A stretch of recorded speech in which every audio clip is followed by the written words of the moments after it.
All right, I'd like to call this meeting of the City of Hartford's Charter Revision Commission to order on Monday, May 16th, 2022 at 7:02. And we will start with the roll call. David Grant, please take it away. Thank you, sir. When I call your name, just please say here for the record. James Wolfe. Here. Raul De Jesus Jr. Here. John Gale. Here. Arunan Aralumpalam.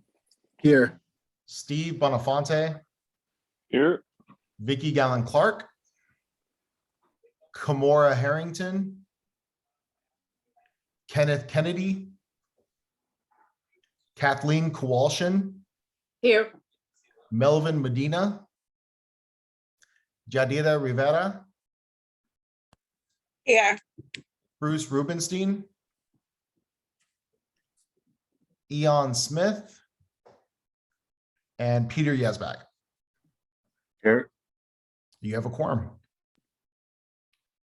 All right, thank you, David Grant. On to item number 2, approval of the minutes from April 21st, 2022. I'd like to entertain a motion. So move. Motion's been made by Councilman Gale. Do we have a second? Second. And seconded by Commissioner Kowalshin. Any discussion? Seeing none. All those in favor, please signify by saying aye. Aye. Aye. Aye. Aye. Aye. Opposed? Abstentions?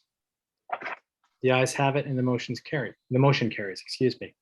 All right, on to item number 3, the chairman's report. I want to begin this evening by acknowledging Peter Yazbak, who was recently nominated by the city council to replace Alex Aponte on the commission after Alex moved out of the city. I'd like to thank former Commissioner Aponte for his service, and I want to thank Commissioner Yazbak for stepping up to serve with us here. So Commissioner Yazbak, thank you very much. I'd also like to acknowledge a recent news story in which there are allegations that members of this body were working to keep substantive change from being proposed to the city council at the end of this charter revision process. The notion that anyone on this commission would work to undermine meaningful, positive change is an affront to the character of the members of this commission. And I want to be very clear that those allegations are absolutely false. The record of what we've done so far speaks for itself. The package of charter revisions that this body has approved thus far, not even including what we're planning to vote on tonight, constitutes the most expansive package of revisions proposed since 2002, when the city moved from a council manager form of government to a strong mayor form of government. We'll have Attorney Mendick speak to that in depth in a moment. I also want to address the allegation that this process has lacked transparency, which again is false. In fact, we've gone above and beyond what's required of this commission. This body is not required to hold any public comment sessions outside of the statutorily mandated public hearings that take place at the beginning and the end of our work. Yet we provided an opportunity for monthly public comment sessions. This commission has a Facebook page where individuals can engage with the commission and where we post updates about upcoming meetings. There's a monthly article that ran in the Hartford News covering what's happened in our past meetings and what would be happening at future meetings. And with one exception, this body was given 2 full weeks to review proposed revisions before they came up to a vote. The one time we made an exception was when we voted unanimously to move World War II era pension provisions out of the charter. Look, this charter revision process is notoriously difficult to navigate, as anyone here in Hartford that has any experience with this process will tell you. And this commission is a group of 14 individuals with different backgrounds, lived experiences, and perspectives. There will naturally be times when members of the commission have different opinions on policy issues, and like every deliberative body, we debate those issues. Then we take a vote, and we go on the record, and we take a stand, and our vote is our voice. And if a majority of the votes are there, the motion passes. And if not, it fails. That's democracy. And that's the process that we've been engaged in since this body began its work, and that is how we will continue to operate. To the members of the commission who have reportedly stepped away, we wish you well, and we thank you for your service up to this point, but we will continue to do our work, because this commission has a responsibility to our appointing authority, which is the city council, and to the people of the city of Hartford to recommend changes to our charter to make our city a better place to live, to do business, and to govern. And with that, I'll hand the floor over to Attorney Mednick to walk the commission and members of the public through the package of revisions that we've proposed thus far. Attorney Mednick, you have the floor. Thank you, Mr. Chairman. I won't take a lot of time here this evening, but what I would like to do is run through, this is my fourth charter in Hartford, and as the chair indicates, the most significant revision was back in 2002 when we moved from the city manager to the mayoral form of government, and we actually reorganized the charter the way you see it today. The way we see it today is basically the way it was reorganized in a linear fashion back in 2002. Over the years, we've had, this is the third since that time, and we've tackled a lot of issues. There are a number of issues that have been tackled during the course of the almost 10 months that this commission has been up and running. And I'm going to walk sequentially through the charter. I'm not going to go into section numbers or anything like that. When we get ready for the public hearing, we'll have a greater delineation of the specifics, but I want to go through about 7 or 8 different things that have been done throughout this charter process. First of all, I don't know why I put this first, but because it's not linear, it is not linear, but I think it's very significant. So maybe go to the end of the charter first and work my way back. The budget restriction, the restructure was the first thing this commission tackled in the fall, with full vigor of the entire body, working closely with the finance officials of the city, listening to testimony from outside of the city, and the commission went through and really working with the members of the council and with our council member, Mr. Gale, on the commission to really restructure and refine the budget development process. Most significant in there is the notion that the capital budget will be treated on a contemporaneous basis with the general fund budget. I think some years the council has done it, other years the council hasn't done it. One of the things I've tried to do in most of the charters I've worked on is to make sure that everybody takes the capital budget and capital expenditures as seriously as the general fund budget, because so much of what goes on in the city depends on a really strong fundamental capital budget. So that's one of the first things that was done. One of the things we're going to do tonight, because one of the things we like to do in charter revisions, and there are 2 major areas where we did this in terms of transparency and ease of access to the document. When I first worked with the document in 2002, the objective was to make the document linear so that people could see the beginning and the end, how it works through with the various branches of the government, as opposed to an amalgam of departments, which is what the charter looked like back at the turn of the century. So what are we doing tonight? I'm hoping with your support and your efforts, we will be adopting a series of definitions. And the objective of the definition section is to allow members of the public, members of the council, members of the administration, members of boards and commissions to be able to come with a common glossary of the terms that are used throughout the course of the charter, and to try to establish some level of uniformity, so that when you see the term majority vote of the council, you will know what it means. And if it doesn't mean that, it will say a 2/3 vote of the council, or some other thing. But for the most part, we will have terms that are defined throughout the document. The other thing that we did with respect to transparency, and it's very significant, I'm not sure anybody really thinks about it that way, but if you go and take a look at chapter 7 of your charter, there's a whole series of new requirements that basically say to the public, what is it that we should expect from people who serve on boards and commissions? Everybody knows there are boards and commissions. Everybody knows the important ones, the less important ones. But we now have a clear standard in this charter that serving on a board or commission is a public interest. This is, again, something that I've taken from other charters that we've worked on. And it also tells the public that there are differences between boards and commissions. There are some boards and commissions that are department-oriented, administrative function, policy function boards, and there's others that are regulatory, and those are dealt with in different ways.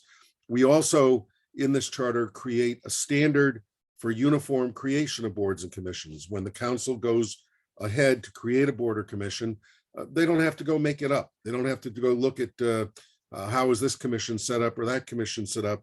There's now a blueprint in here that talks about the things you need to have in a board or commission to make it work. But more importantly, we talk about important things, not just structural things, but meeting frequency, meeting notice, remote access to meetings, direct public access to boards and commissions, establish standards relating to public comment and public participation in board and commission sessions, and really try to establish a welcoming environment in words to our local boards and commissions here in the city of Hartford. So I think that that's a fairly significant reform, if I say so myself, something I like to see in a lot of the charters I work on, and I'm very, very pleased that Hartford is moving in that direction. The final thing in two other things, boards and commissions. One is there's significant redress for the issue of outreach. How do we find members of boards and commissions to make sure we have a diversity of people serving on our boards and commissions from all types of backgrounds, all the areas of the town?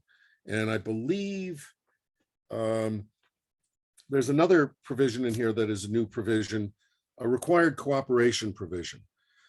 If you read the newspapers, not just Hartford, anywhere around the state, you'll find very often that commissions do not get information that they need on a regular basis from departments that they're supposedly serving. Well, we have a provision in this new charter, if this charter is approved by the council and approved by the voters, that requires cooperation. So that if you're a department and you're working with a commission, there's a commission attached to your department, you have an obligation to work closely with that department. The next point that I want to make is on the city council side. We spent a lot of time thinking about the city council. We had at least 2 or 3 panel discussions regarding the council, and the direction the commission hopefully will take this evening is the direction of upgrading and professionalizing the staff with a budget analyst and other professional staff level assistants. Hartford has a number of staff members, but the staff members tend to be historically personal to the members of the commission. I think that the council, I think the council's moved away from that a little bit. This charter provision is designed to move it a little further away to make sure that there is a base professional staff that is here to serve the interest of the council. We heard a lot of talk about balance or imbalance between the mayor and the chief, the mayor and the legislative body. My experience in the big cities in the state is that if you read the language of the legislative side in almost any of the larger cities in the state of Connecticut, you will find there's enormous balance between the branches. Where the imbalance comes in is the mayor has a full-time staff, personal staff, bureaucracy, the entire shebang, and the legislative body tends to be 9 or 15 legislators who work all day and show up at night for a meeting and may have one aide to be of assistance. I think the objective of moving in the direction of professional staff will provide them with the additional help they need to work on the balance of government. The next change is the city treasurer. This is a change that had been talked about for at least 2, maybe 3 charter revisions. And the idea of consolidating all the city treasurer and pension provisions in one chapter is a very significant step for reform.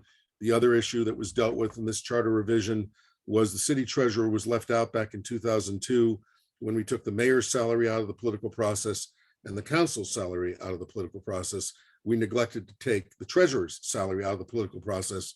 And in this charter revision, we have established a non-political way of addressing compensation for the city treasurer. Final point that I want to make, 2 final points I'll make. One is a minor but not so minor point, and that is we've added a provision in the charter because, as many of you know, I think Councilman DeJesus knows this very, very clearly. If you take a look at the Code of Ordinances, you will not know that there's no city manager in Hartford, because the city manager still lives in the documents called the Code of Ordinances. So we have recommended, and the commission thus far has adopted, a provision that requires periodic review of the ordinances. Most immediately following a charter revision where changes may occur that should be dealt with in the ordinances, and I think every 5 years thereafter.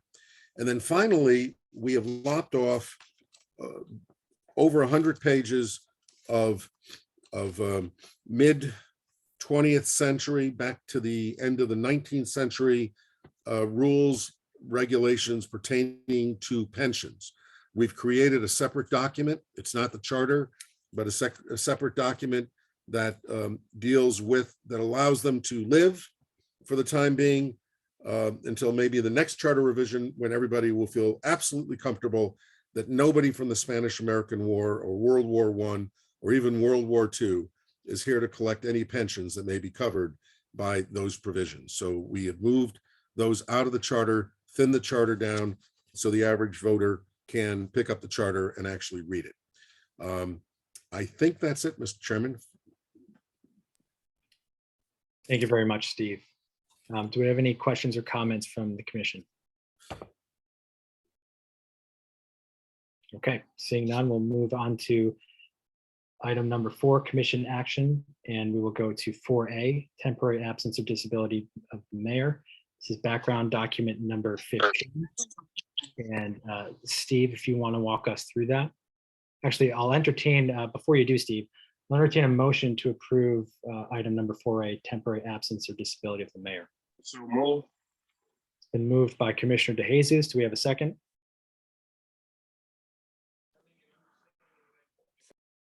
I'll second. Seconded by Commissioner Yazbek. Okay, Steve, you can feel free to walk us through this point now.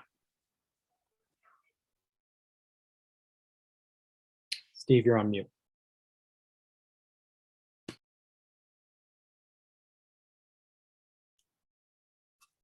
Currently in chapter 5, section 4, we do have a provision on temporary absence, and this provision really addresses the situation where the mayor actually notifies the council of his or her temporary disability from either absence from the city or disability or sickness or other cause for temporary disability. And what we have added here is language that deals with, in section 4B, if the mayor fails to notify the president of the council about a disability and it's determined that there is a disability by a vote of 7 members of the council present and voting, again, not a majority of the council here. We are not using the defined term. We're coming up with a fixed numerical term, 7 members of the council.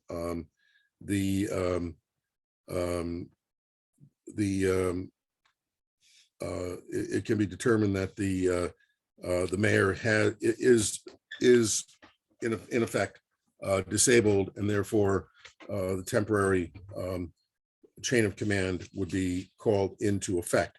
It is a supermajority, so 7 of 9 members is required.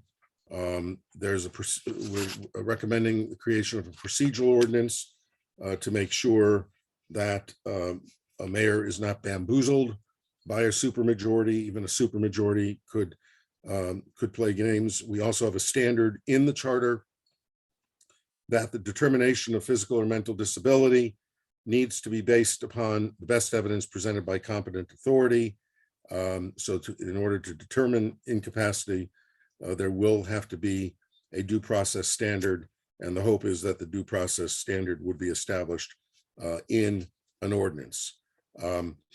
We are also make it clear that in the modern world, what was an absence when I was on the Board of Aldermen in New Haven in 1980 and 1990, when I was asked to step in for the mayor, who just happened to be in Washington, that the mayor might not be available to sign something in an era where somebody actually had to physically sign something. And so I was on call during the course of his absence from the city to sign a document. And we live in a different world today. And if the mayor is in contact with the COO by electronic or voice communications, the mayor is not considered to be absent from the community. I think that's pretty much the summary of it. Thank you, Steve. Are there any questions? All right, seeing none, David Grant, would you please call the roll? Yes, when I call your name, just please say yes, no, or abstain for the record. James Wolfe, Yes. Raul De Jesus Jr., Yes. John Gale, Yes. Arunan Arulampalum, Yes. Steve Bonafonte, Yes. Vicky Gallen Clark, Kamora Harrington, Kenneth Kennedy, Kathleen Kowalshan, Yes. Melvin Medina, Jadira Rivera, Yes. Bruce Rubenstein, Eon Smith, Peter Yazbak. Yes. So 8 yes and 6 absent, so motion pass. Thank you, David. We'll move on to item number 4B, additional modifications regarding boards and commissions. This is background document number 20. I'll entertain a motion to approve this item. So moved. Motion's been made by Commissioner De Jesus. Do we have a second? Second. Seconded by Commissioner Kowalshan. Steve, would you like to provide some background on this? Yes, sir. These are pretty simple, and the first change is in section 1 of chapter 7, boards and commissions, section 1B2. There's a new sentence at the end of chairs and other officers that the mayor shall not serve as chair of any elective or appointed boards or commissions. Shall now serve as chair of any elective board or commission. Fine, doesn't have to be plural. I just read it again. So the mayor cannot serve as a chair. The final item in this section is in section 2A1, Romanet 3. This is a replacement provision that replaces current language in the charter that has the 10 largest owners of a choice of the third member of the audit commission is somebody from the 10 largest owners of property as determined by the most recent grand list. I think that over the years, the city has found that to be an impracticable way to approach this, so that it's been recommended that the Metro Hartford Alliance will make best efforts to recommend Hartford residents to serve to come up with 2 candidates to serve, one of whom would serve on the commission if approved by a majority vote of the council. On this commission, you do not have to be a resident, but we still have a best effort standard for residential membership. So those are the two changes. Thank you, Steve. Is there any discussion? Councilman Gale. Yeah, thank you, Mr. Chair.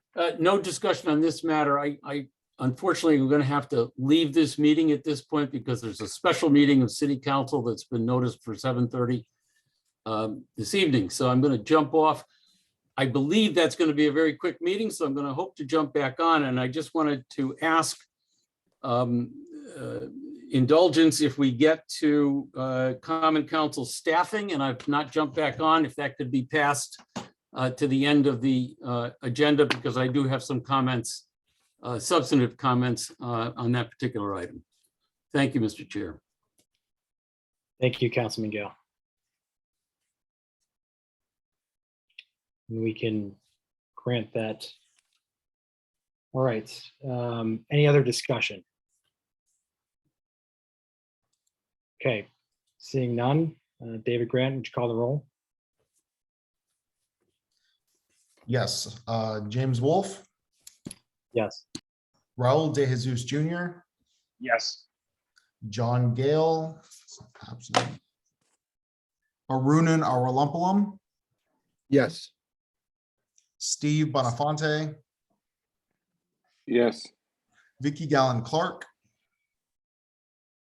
Kamora Harrington, Kenneth Kennedy, Kathleen Kowalshan, yes, Melvin Medina,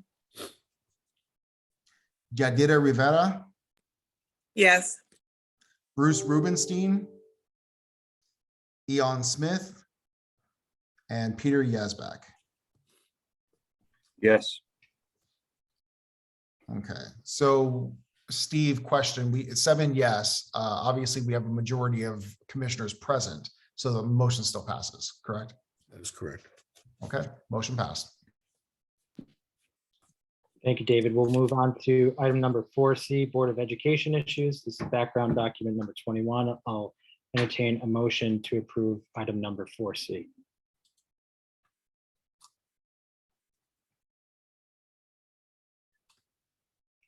Do we have a motion? So move. Motion's been made by Commissioner De Jesus. Do we have a second? Second. Seconded by Commissioner Bonafonte. Steve, would you walk us through this item? I will.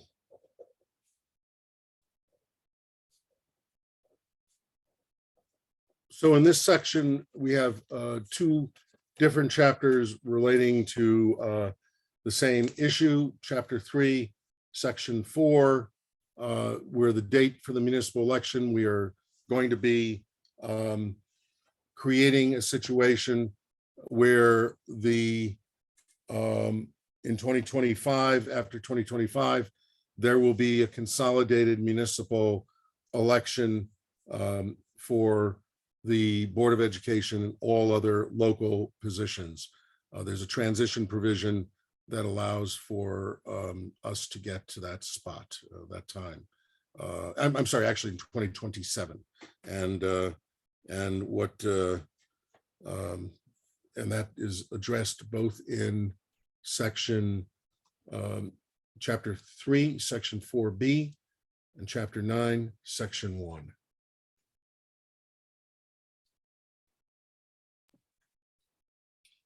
Thank you, Steve. Any questions or discussion? Can I just say one other quick thing? Please do. Yeah. There will be a there will be a 2-year term to get to the transition. That's clear in the document. I just want to point out for the record that there will be in the next election cycle a 2-year term that will be needed to adjust to get all the parties to a 4-year term in the 2027 election. Thank you. Thank you, Steve. All right, seeing no further discussion, David Grant, would you please call the roll? James Wolfe, Yes. Raul De Jesus Jr., Yes. John Gale, Arunan Arulampalum, Yes. Steve Bonafonte, Yes. Vicky Gallen Clark, Kamora Harrington, Kenneth Kennedy, Kathleen Kowalski, yes, Melvin Medina, Jadida Rivera, yes, Bruce Rubenstein, Eon Smith, Peter Yazbek. Yes. Motion pass. Okay, we'll move on to item number 4E, charter definitions. This is background document number 18. I'll entertain a motion to approve. So move. Motion's been made by Commissioner DeJesus. Do we have a second?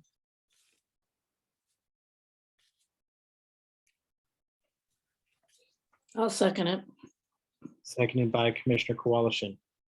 Steve, do you want to walk us through this? I know we've discussed it a little bit before, but Yep. we'll indulge us here again. Thank you. Yeah, this is relatively self-explanatory. It's an old-fashioned definition section, a little dictionary for the charter that starts with terms, board, and commission, working its way from capital expenditures. Remember, we now are treating capital expenditures more significantly and seriously in the charter, to definitions of terms like classified service that are used quite a bit in the charter. A common definition of days being business day, being calendar days unless otherwise specified. Defining departments. Most significantly, from my point of view, we address the issue of meeting and hearing notice, as well as public notice, one time here are the definitions, so that you can go back when you see the concept of notice. You can go back to the definitions and figure out what in fact that means.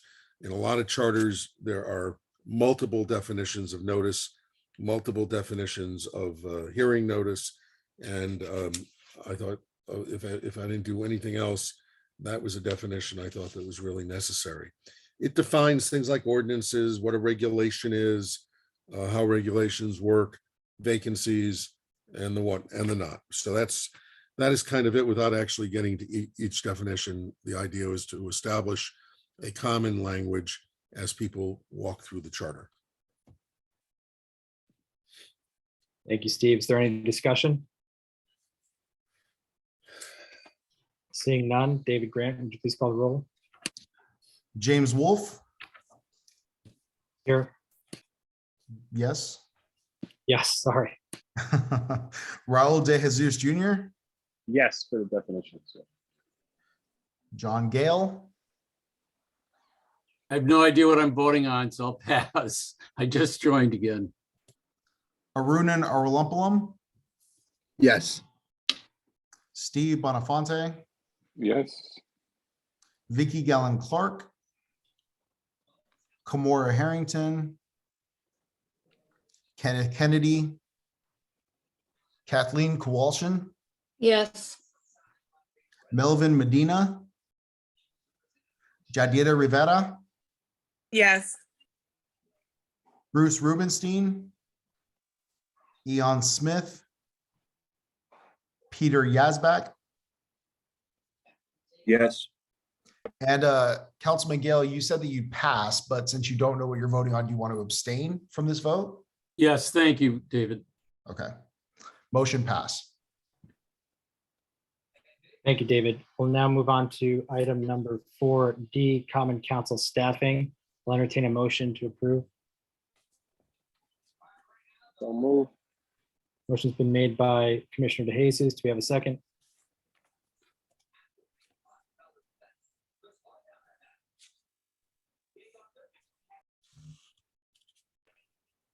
Do we have a second? I'll second it. second. It's seconded by Commissioner Arulampalam. Steve, do you want to walk us through this item, please?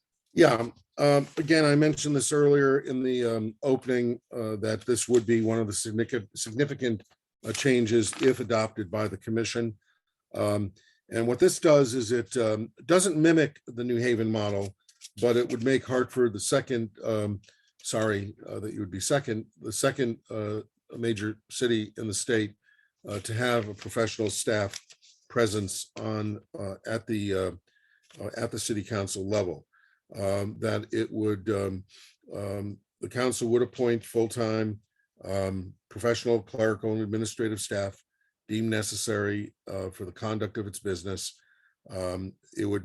You'd have to provide space, obviously, for the staff, and the staff would be separate and distinct, not subject to the authority of the executive branch of the government. The idea would be to have people who represent the council that have access to the executive side, but are not considered part of the executive side.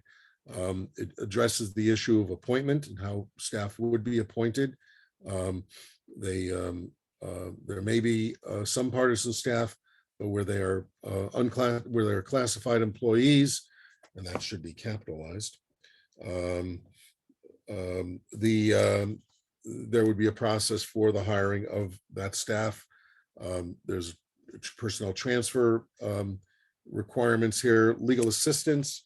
In my view, it is always beneficial for municipalities, for legislative bodies to utilize the services of the Corporation Council. That's what you pay them for. That's what you. That's why you put the money into their budget. But there are times where that is not feasible or not possible. If there's a conflict of interest, or the body is not incapable, the Corp Council is not incapable of being able to put up a wall between one side of the office that is taking a position for the mayor and the other side of office that might have to take a position for the council. You should have the ability to go out and hire outside counsel. There's a provision here that the president may appoint a parliamentarian. There would be a director of legislative services with a 4-year renewable term. One of the other positions that we're looking at in this proposal is the concept of a budget analyst. That budget analyst would be on the staff of the council. It'd be the only specific, other than the director, the only specifically delineated staff member. The idea of that person would be on a year-round basis, be able to keep up with budget developments, keep the committee of jurisdiction and the members of the council, since you don't have a large council, fully apprised of how money is being spent, so that you can have a much better picture of it as the budget is being developed for the subsequent year. Those are the major elements of the professional staffing of the council. Thank you, Steve. And I just want to note that the budget analyst, although these are their duties are outlined here, they can serve additional purposes and have additional duties throughout the year, besides serving as a budget liaison during budget season. They can take on additional duties, because I know there has been some concern, what does this individual do if they're a full-time employee when there's no budget that's being negotiated. The other thing that I want to note is that there's section 2-46 of the Code of Ordinances addresses administrative support for council, where the council has the ability to appoint an executive assistant that serves at the pleasure of each member of council. And so one of the things that if this is passed and head down to the Court of Common Council, the Common Council will have to consider how these charter provisions related to staff comport with the administrative support for council ordinance in section 2-46, and make a decision about whether or not section 2-46 needs to be repealed or amended, or somehow changed. So that's some additional color on this item. Is there any discussion?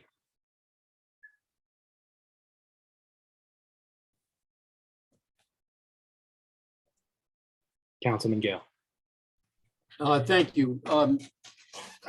Picking up on your last comment as to how 2-46 gets integrated into this proposed new charter provision, the following section 2-47 allows for council to hire such outside counsel as it deems may be appropriate. And I know that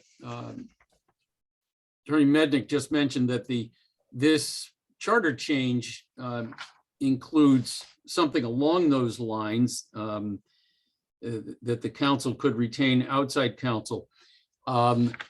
The ordinance provision is substantially beefier, and frankly, I like it. It came into existence after councils before me. Councilman DeJesus may remember some of the provisions because I think they came in while he was on council. And I, as I said, I think they're kind of, I kind of like them. So I guess this is a question back to you, Attorney Mednick. Do these just coexist? Do we continue to have our ordinance 2-47 if we indeed pass this this charter change? It would depend on whether or not there's any conflict. And if there's a conflict, then the charter would prevail. I'm going to take a look at 2-47, because if you think that that language is more robust with regard to hiring outside counsel, I would recommend that we take a look at that and put that in here. But it really would depend on whether or not there is a conflict between the provisions. I don't think there is, except in the sense that you might start having a math issue with the number of people that are being hired. And the notion of, if you think 2-47 is the stronger language of moving it to the charter, is if it's in the charter, you can't lose it for 10 years until the charter commission takes it out. If it's in the ordinances, it could be watered down depending on what kind of council is elected, what the relationship is with the mayor. And we've seen that in other cities where in the city of Bridgeport, actually, there was staff until there wasn't, until there was a mayor who was a president of the council, took the entire staff with him and never funded future staffs in the future. So if you think 247 is stronger language, I would certainly be happy to move that over to the charter. I'm not clear that it needs to be moved over to the charter, because maybe some council later on would decide they wanted to eliminate it. But it does say that things like council should identify the issue for which they're looking to get assistance from outside counsel. It does say that council should identify who the particular counsel will be that they're hiring. I guess I would take a little issue with the charter language, because the charter language says when council feels there's a conflict, it can hire outside counsel. I think past council, I mean, maybe they thought there was a conflict, but I think they just thought it would be a good idea from time to time that they want to get their own, their own attorney to give them advice on a series of matters. Well, it does say that it's on its own motion. It could either be a conflict or on its own motion, the council may. Oh, okay, all right. I didn't appreciate that language meant it could be for any reason. Yeah. Okay, then I have no problem with that particular. And the only thing that's different in here, and John, I've been saying this to people. I have had to fight with corporation councils who don't want to give up their right to hire outside counsel, but I tend to fight very strongly for the legislative right to hire their counsel. The one concession I'm willing to make to the corp counsel in the community is that they be allowed to do a conflict check, so that if there's a lawyer who has a conflict with the city, the council probably should not be hiring somebody who has a legal conflict with the city, as it would be determined under the rules of the bar. And that's about the only difference. So I'd say that the section on legal assistance is broader than 2-47. I think 247, just from my quick read of it now, kind of fits into 3. But again, I could take a look and see if there's any conflicts in it that could be fixed either at or just after the public hearing. Okay, and then appreciate that, and I'm on board with your conflicts check, certainly.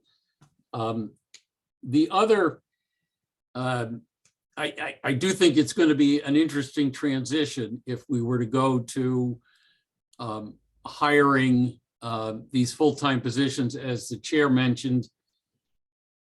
And as I'm sure Councilman DeJesus, former Councilman DeJesus would second, managing staff is problematic when you're a part-time council.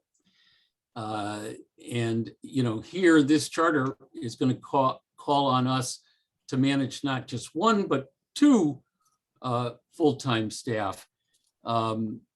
So you know, I was interested to hear the comments about, you know, the budget analyst will have all sorts of things to do all year long, and hopefully they will, but I am concerned that without direction, without management, you may not be getting, you know, the biggest bang for your buck. But leaving that aside, the one thing that is not in here that I would like to see in here added as a section 7 is that council may engage the services of such other consultants as they may deem necessary. You give us the ability to hire outside counsel, but from my experience, I have found that there may be times when you know, for you to move forward with a legislative initiative, you really would benefit from getting some outside advice.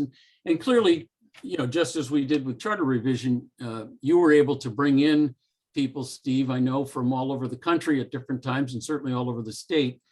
And we're able to do that at council from time to time, but not always. Sometimes you have to pay these people. I don't know if we paid anybody in this charter revision process. No, he's saying, but I think from time to time, council may need to pay, and it might be nice to have that ability built in there. So that's my thought. I would welcome any thoughts from Councilman DeJesus on that matter. Yeah, I'm sorry I did not include that. It's a terrific idea, Councilman. I concur. Okay, thank you. So is that something we add by an amendment at this point in time, or is that so? Are you going to bring this back to the next meeting? Well, I think the next meeting may be the public hearing, if I'm not mistaken. And so what I would do, with your permission, if you were to pass an amendment this evening, before we put the charter out for public hearing, I would ask the chair to distribute to the members of the commission the language that I developed for any changes that we make tonight. So far, I don't think there have been any, but if I have to put this amendment on here tonight, which I think would be a relatively easy amendment to draft, that at least we'd have an eyeball from the entire commission as to whether or not I captured what the amendment contemplated. And so the document that would be published would reflect what you did tonight, but it would ultimately have to be ratified after the public hearing when you vote finally on the document. So that would be my recommendation. Thanks, Steve. So Commissioner or Councilman Gale, do you want to make a motion to amend the Common Council staffing? I do. I move that that this be amended to add a subsection. I guess it's subsection 7 to subsection D, to state that council may hire such additional consultants as it may deem necessary or appropriate to council's work, and leave it to Attorney Mednick to clean that language up. Motion's been made by Councilman Gale and seconded by Commissioner DeJesus. Is there any discussion on the amendment? Is there any discussion on the amendment? Okay, David Grant, would you please call the roll on the amendment?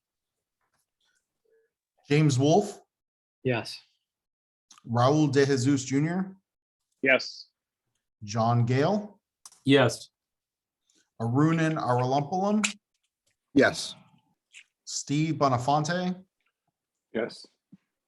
Vicky Gallen Clark, Kamora Harrington, Kenneth Kennedy, Kathleen Kowalczyk, yes, Melvin Medina, Jadida Rivera, is Jadida still with us? Yes, I'm sorry. I was having trouble unmuting. That's okay. Bruce Rubenstein, Eon Smith, Peter Yazbak. Yes. Motion passed. Okay, is there any further discussion on item number 4D as amended? Is there any further discussion? Seeing none, David Grant, would you please call the roll? James Wolfe, Yes. Raul De Jesus Jr., Yes. John Gale, Yes. Arunan Arulampalam, Yes. Steve Bonafonte, Yes. Vicky Gallen Clark, Kamora Harrington, Kenneth Kennedy, Kathleen Kowalczyk, yes, Melvin Medina, Jadida Rivera, Yes, Bruce Rubenstein, Eon Smith, Peter Yazbek. Yes. Motion pass. Thanks, David. We'll now move on to item number 4F, Flood Commission and other miscellaneous issues.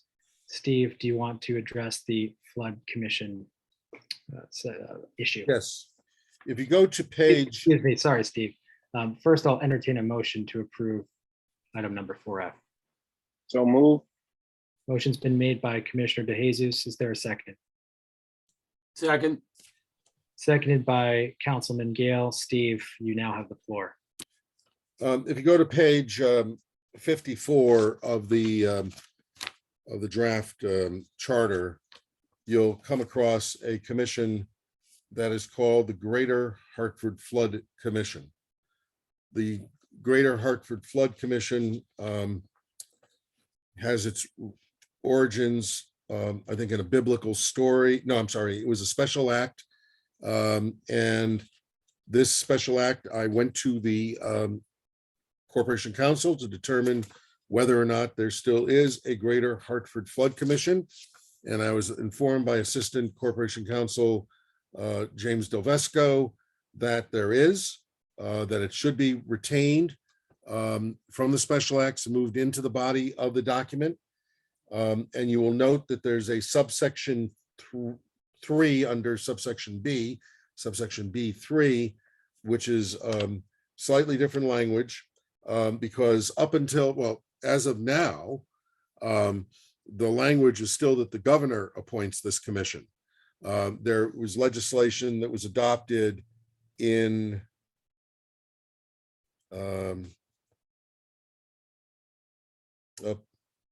I don't have my note here, but adopted in the last 5 years that gives the mayor of Hartford special legislation the ability to make these appointments, which the mayor has apparently been doing for a number of years in spite of that. So this charter will, with the assistance of the state legislation, put the mayor in his rightful place as the appointing authority and put the flood commission in its rightful place in the charter. If you move to page 60, you will see another special act charter provision called the Flood Commission, which was section 236. And I talked to Attorney Delvesco again, and it was his opinion that this section was subsumed by the provision that we will now have as subsection B in on page 54. So my recommendation is that we approve subsection B and that we agree to repeal what was chapter 28, section 52, or section 236 of the 1941 charter. So that, I hope that explains it. But it's apparently an active commission, and Attorney Del Vesco recommended that we retain the provision in the document. There any discussion? Councilman Gale. So my understanding is that the Flood Commission is more than just Hartford. Or at least that's what the state statute says, that there's representatives from perhaps Weathersfield and Windsor. No, it's Bloomfield, Newington, and West Hartford, according to this document. So are we saying that our mayor is going to appoint the members from Bloomfield, Newington, and West Hartford to the Flood Commission? There's state statute that permits that to take place. That is correct. And that's what our mayor has been doing, as far as you're. Apparently, I have been informed. I can't vouch for it. I would not issue an opinion letter on this basis, but I've been informed by somebody who could that the mayor has been doing this. Well, I for one love it. Thank you. Okay. Is there any further discussion? Seeing none, David Grant, would you please call the roll? James Wolfe, Yes. Raul De Jesus Jr., Yes. John Gale, Yes. Arunan Aralumpalam, Yes. Steve Bonafonte, Yes. Vicky Gallen Clark, Kamora Harrington, Kenneth Kennedy, Kathleen Kowalshan, yes, Melvin Medina, Jadira Rivera, yes, Bruce Rubenstein, Eon Smith, Peter Yazbek. Yes. Motion pass. Okay, thank you all. That does it for item number 4. We'll now move on to item number 5, scheduling discussion. I sent around a preliminary discussion, or excuse me, preliminary schedule to the commissioners that I worked on with Steve. And Steve, if you want to walk us through that, that would be greatly appreciated. I hope that my master chart here agrees with your memo. I think it does. Tonight we're completing our Monday, May 16th meeting. The intent after this evening would be to take the document that we have right now, which is not finalized by any stretch of the imagination, won't be finalized until after the public hearing, and to report the document out for a public hearing on Tuesday, the 24th of May. And the following Tuesday, the 31st, the commission would meet and take a final vote on the charter. I would recommend that when we call the meeting for the public hearing, that we also call a meeting that evening. So maybe immediately following the public hearing, if there are some things that you guys, depending on how much testimony is given, that we might be able to take some action immediately after, or give me direction on things that we heard that evening that we might want to address. So I would recommend that we not only convene the public hearing, but have a brief meeting following the public hearing to address anything that may come up. The final vote, the final meeting would be the 31st. Like I'm going to do after this meeting, after anything that occurs, if there is anything that occurs on the 24th that needs clarification, drafting clarification, I will, of course, send it out to the body prior to the meeting so that we can try to fix it before we get to our final vote on the 31st. The objective then is to submit the item to the clerk for the 7th of June, transmittal letter and the actual report. And this would be on the Common Council agenda on the 13th for a meeting of the commission with the Common Council. We haven't worked out all the meetings that will need to take place once we get it to the council, but my hope would be that at least once a week, we would be meeting with the council to go over different sections. We might be able to do it in 2 meetings. It'll be up to the president and the leadership to decide how they want to do that. But the objective is to try to work everything toward a public hearing by the council on the 5th of July with a final action by the council on the 11th. When I say final action, it could be final. They could approve everything we've done, or they could reject everything we've done. Or the third element is they could have questions about some things we've done. And so if the council does have questions, it would come back to the council, to the commission after the 11th of July, and we would have 30 days maximum. And I'm going to tell you, it will be less than 30 days in order to get this done on time, so that the council could take a final action by August 15th. So that's kind of where we are. Thanks, Steve. Are there any questions from the commissioners on the process going forward? Okay.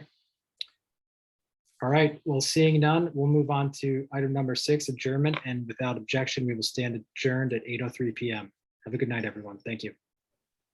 Thank you. Have a good night. Night, guys.